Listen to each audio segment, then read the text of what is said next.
Authorities in Italy have launched an investigation after a child, the only survivor of a deadly cable car crash in May, was taken to Israel by his grandfather. Eitan Biran's parents, younger brother and two of his great-grandparents were among 14 people killed in the accident. The 6-year-old had been staying with a paternal aunt in Italy since being released from hospital.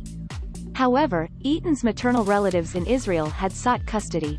Eitan's family had lived in Italy for several years before the crash, and his paternal aunt Eitan Biran was granted custody in June. On Saturday, however, Eitan was taken out by his maternal grandfather, Shmulik Peleg, who moved to Italy after the crash and had visitation rights. He then took Eitan out of the country on a private jet, using the child's Israeli passport. Israeli diplomats have since confirmed his arrival in the country.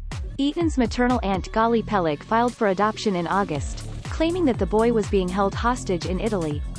"We did not kidnap Eitan. We brought him home," she told Israel's Radio 103 FM on Sunday, and claimed that Eitan's parents had wanted to return to Israel prior to the crash. The child's paternal aunt, however, described the news as another tragedy for Eitan, according to Italian newspaper Corriere della Sera. An investigation into the cause of the crash in northern Italy is still underway, but prosecutors believe the car's emergency brakes had been intentionally disabled. When the main cable holding the car snapped, there was nothing to stop it reversing at over 100 km per hour on a support cable, passing a support pylon and then plummeting to the ground and rolling down the mountain.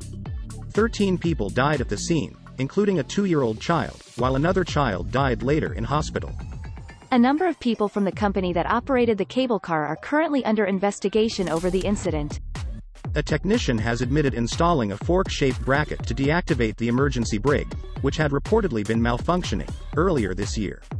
However, a cable car expert has alleged that earlier videos he took suggest the emergency brake was already disabled in 2014.